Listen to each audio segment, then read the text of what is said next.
కన్యారాశి 2022 సంవత్సరంలో జూలై నెలలో కన్యారాశి వారికి గ్రహగతుల్ని పరిశీలిస్తే ఈ మాసం దాదాపుగా అన్ని గ్రహాల యొక్క గ్రహగతులు అత్యంత అనుకూలంగా ఉన్నాయి. కానీ అష్టమ స్థానంలో ఉన్నటువంటి మేషరాశిలో ఉన్నటువంటి కుజగ్రహ ప్రభావం ఏదైతే ఉందో అది మాత్రం కొంచెం ఇబ్బందికరంగా ఉంది. అలాగే అష్టమ స్థానంలో ఉన్న రాహుగ్రహ ప్రభావం రీత్యా కూడా అవాంఛనీయమైనటువంటి సంఘటనలు, అనుకోని భయాందోళనలకు గురవటం ఇటువంటివి గోచరించేటువంటి పరిస్థితులు స్పష్టంగా గోచరిస్తున్నాయి. అయితే కన్యారాశి వారికి ఏ రంగాల వారికి బాగుంటుంది, ఎవరికి బాగుంటుంది, ఎవరికి బాగోదు అనేటువంటి అంశాన్ని గురించి తెలుసుకోవడం దాంట్లో భాగంగా మొట్టమొదట కన్యారాశి అంటే ఏమిటంటే, కన్యారాశి అనగానే ఉత్తరా నక్షత్రం 2, 3, 4 పాదాలు, హస్తా నక్షత్రం 1, 2, 3, 4 పాదాలు, చిత్తా నక్షత్రం 1, 2 పాదాల వరకు ఉన్నటువంటి దాన్ని మనం కన్యారాశి కింద పరిగణిస్తాం. అయితే ఈ కన్యారాశి వారికి ద్వితీయ స్థానంలో కేతువు చక్కటి శుభ ఫలితాలు ఇస్తాడు. ఆర్థికపరమైన అంశాల్లో మంచి అభివృద్ధినిస్తాడు. అయితే ఏ రకమైన వృత్తి, ఉద్యోగ, వ్యాపార వ్యవహారాలు చేసేటువంటి వారికైనా ఆర్థికంగా లోటు ఉండదు. కుటుంబ పరంగా మంచి శుభవార్తలు వినడం అనేటువంటిది జరుగుతుంది. ఇక సప్తమ స్థానంలో మీనరాశిలో ఉన్నటువంటి గురుడు ఈ మాసం జన్మ రాశిని తన శుభదృష్టితో వీక్షించడం వల్ల కన్యారాశి వారికి ఎటువంటి ఇబ్బందులు కలిగినా కూడా అవి మేఘాలు అన్నీ కూడా ప్రచండ మారుతం ఏర్పడినప్పుడు మేఘాలన్నీ తేలిపోయినట్లుగా కష్టాలన్నీ కూడా, బాధలన్నీ కూడా తేలిపోయేటువంటి పరిస్థితులు గోచరిస్తున్నాయి. గురువు యొక్క శుభదృష్టి కన్యారాశి మీద ప్రస్ఫుటంగా ఉన్నందువల్ల ఇబ్బందులు దాదాపుగా రావు, వచ్చినా కూడా తేలిపోయేటువంటి పరిస్థితులు ఈ మాసం సుస్పష్టంగా గోచరిస్తున్నాయి.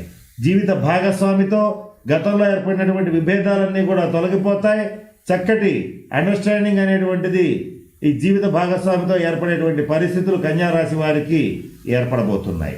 భాగ్యస్థానంలో ఉన్న శుక్రగ్రహ సంచార రీత్యా తండ్రి గారికి కానీ, తండ్రి వంటి వారికి కానీ మంచి శుభప్రదమైన పరిస్థితులు గోచరిస్తున్నాయి.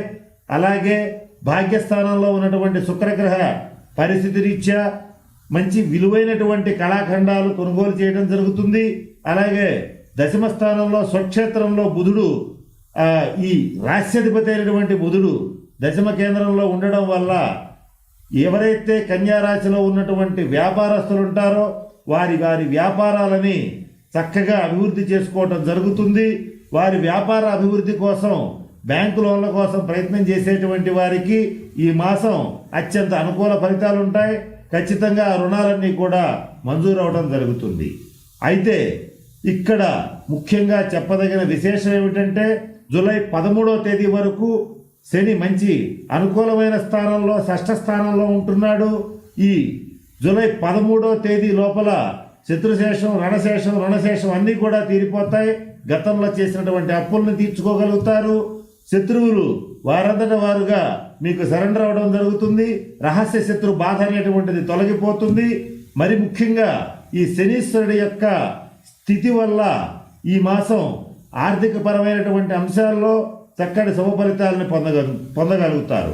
కానీ జూలై 13 తర్వాత పంచమ స్థానంలోకి శని సంచారం జరగడం వల్ల కన్యారాశి వారు జూలై 13 నుంచి అంటే దాదాపుగా ద్వితీయార్థంలో సంతానపరమైనటువంటి అంశాల్లో కొద్దిగా జాగ్రత్తగా ఉండాలి. అది కూడా ముఖ్యంగా స్త్రీ సంతానం విషయంలో కొన్ని జాగ్రత్తలు పాటించాలి. వారి అభివృద్ధి కోసం, వారి యొక్క చక్కటి భవిష్యత్తు కోసం మీరు వేసేటువంటి ప్రణాళికలన్నీ కూడా కొంచెం తారుమారయ్యే పరిస్థితి గోచరిస్తోంది. అటువంటి స్థితి వచ్చినప్పుడు మీరు ఈ జూలై ద్వితీయార్థంలో శనివార నియమాలు పాటించండి. శనీశ్వరుడికి తైలాభిషేకం ప్రతి శనివారం నాడు జరిపించండి. అలాగే మరొక ముఖ్యమైనటువంటి పరిహారం ఏమిటంటే, మీ దగ్గరలో ఉన్నటువంటి నది దగ్గరికి వెళ్ళి, అంటే పారేటువంటి మంచినీటిలో, అలాగే మంచినీటి కాలువ కానీ, నది కానీ, దాని దగ్గరికి వెళ్ళి మీరు మనసులో ఆంజనేయ స్వామి వారికి నమస్కరించుకొని ఏ సంకల్పం అయితే మీరు చెప్పుకుంటారో, అంటే నా సంతానం మంచి అభివృద్ధి చెందాలి, నా వ్యాపారం అభివృద్ధి చెందాలి, నేను అప్పులు తీర్చేయగలగాలి, నా అనారోగ్యాలు పోవాలి అనేటువంటి ఒక సంకల్పాన్ని తీసుకుని మీరు కొద్దిగా సింధూరాన్ని ఆ పారేటువంటి మంచినీటి ప్రవాహంలో కనుక వేసేటట్లయితే మీకు ఆ కోరిక నెరవేరేటువంటి పరిస్థితి ఉంటుంది. ఇది ప్రతి శనివారం చేసేటట్లయితే మంచి శుభ ఫలితాలు ఉంటాయి. శనివారం చేసేటట్లయితే కన్యారాశి వారికి సంతానపరమైనటువంటి శుభ ఫలితాలు ఏర్పడతాయి. మంగళవారం చేసేటట్లయితే రుణాల పరంగా రుణాలు తీరతాయి. ఆరోగ్యపరంగా ఆరోగ్యం లభిస్తుంది. వీరి ఆరోగ్యం కానీ వీరి జీవిత భాగస్వామి ఆరోగ్యం కోసం కానీ ప్రయత్నం చేసేటట్లయితే నేను చెప్పిన పరిహారాన్ని మంగళవారం చేయండి, మరిన్ని శుభ ఫలితాలని పొందగలుగుతారు. అలాగే కన్యారాశిలో ఉన్నటువంటి సినిమా రంగం వారికి, మీడియా రంగం వారికి, ఆసుపత్రి సిబ్బందికి, డాక్టర్స్కి, ఇంజనీర్స్కి, లాయర్స్కి, స్వతంత్ర వృత్తులు చేసేటువంటి వారందరికీ కూడా ఈ మాసం బుధగ్రహ అనుగ్రహం వల్ల వారి వారి వృత్తి ఉద్యోగ వ్యాపార వ్యవహారాల్లో మంచి అభివృద్ధి గోచరిస్తోంది. చేసేటువంటి పనిలో కీర్తికి కీర్తి, డబ్బుకు డబ్బు లభించేటువంటి పరిస్థితులు కూడా స్పష్టంగా గోచరిస్తున్నాయి. ఎవరైతే కోర్టు కేసుల రీత్యా, మధ్యవర్తి పరిష్కారాల రీత్యా మీకు అనుకూలమైన ఫలితాలు రావాలనుకుంటారో వారు జూలై 13వ తేదీ లోపే ప్రయత్నం చేయండి. తదుపరి వచ్చేటట్లయితే కొన్ని ఇబ్బందులు ఉంటాయి. ఒకవేళ మీకు కోర్టు తీర్పు వచ్చినా ఆ తీర్పు యొక్క అమలులో కొంత ఆలస్యం, జాప్యం జరిగేటువంటి అవకాశాలు ఉన్నాయి కనుక వీలైనంత వరకు జూలై ప్రథమార్థంలోనే తీర్పులు కనుక వచ్చేట్టు చూసుకుంటే మరిన్ని శుభ ఫలితాలను పొందగలుగుతారు. ఈ మాసం కన్యారాశి వారికి ఏదేమైనా ఎక్కువ శాతం గ్రహాలు స్వక్షేత్రాల్లో అనుకూలమైన స్థానాల్లో ఉండడం వల్ల అధిక భాగం శుభ ఫలితాలే గోచరిస్తున్నాయి. కొద్దిపాటి ఇబ్బందులు తొలగడానికి మంగళవారం నియమాలు, శనివారం నియమాలు పాటించండి.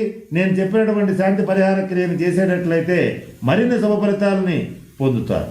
ఈ వీడియో కానీ మీకు నచ్చినట్లయితే లైక్, కామెంట్, షేర్ చేయండి. మరిన్ని అప్డేట్స్ కోసం సబ్స్క్రైబ్ చేయండి.